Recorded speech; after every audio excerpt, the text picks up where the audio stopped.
E adesso ascoltiamo il prefetto di Agrigento, Nicola Diomede, e don Giuseppe Livatino, sul luogo dell'agguato a Livatino, oltraggiato dal danneggiamento della stele commemorativa. Verrà ripristinato e rimesso in corretta e giusta e opportuna visione tutto quanto, verrà evidentemente concordato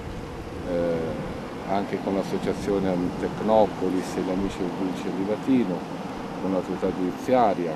con l'autorità religiosa, qui c'è Don Livatino, ed è una cosa. L'avvocato Fiorotti o Fioretti, francamente in questo momento credo che sia Fioretti, siamo rimasti d'accordo che se qualcuno si occuperà della stele, io ho chiesto alla CMC di occuparsi invece di dotare di una adeguata illuminazione questo posto, dotare questo luogo anche di un sistema di videosorveglianza che possa comunque come forma come misura passiva essere un accorgimento in termini di cautela, occuparsi anche di nei limiti del possibile di una migliore sistemazione di questo posto, prevedendo per esempio anche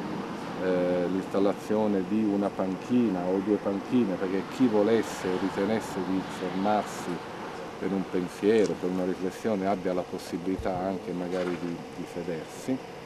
E la CMC si è detta assolutamente pronta a intervenire su questo tipo di attività,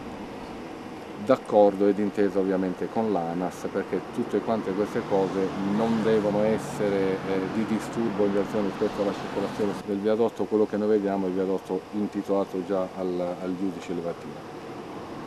E tutte quante queste cose verranno fatte nel più breve tempo possibile. L'atto di per sé è assolutamente ma indegno e vergognoso, va oltre l'atto del puro e semplice vandalismo, mi pare che abbia tutte le caratteristiche di un atto voluto da qualcuno, ma quel qualcuno, chiunque esso sia, e le forze dell'ordine insieme all'autorità giudiziaria evidentemente lavoreranno e stanno già lavorando certamente su questo episodio, ma chiunque sia questo qualcuno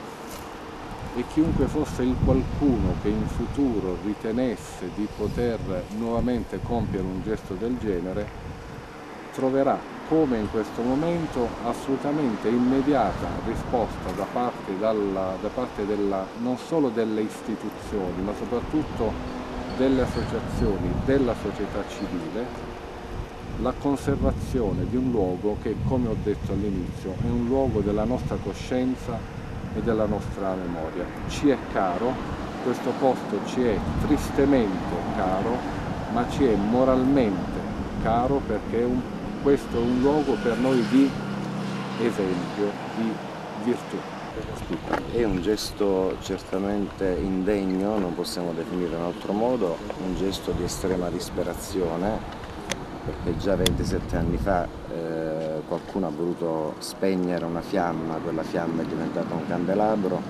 adesso quel candelabro diventa una vera e propria illuminazione artistica, potremmo dire, che illuminerà la coscienza e la moralità anche di tantissimi uomini e donne.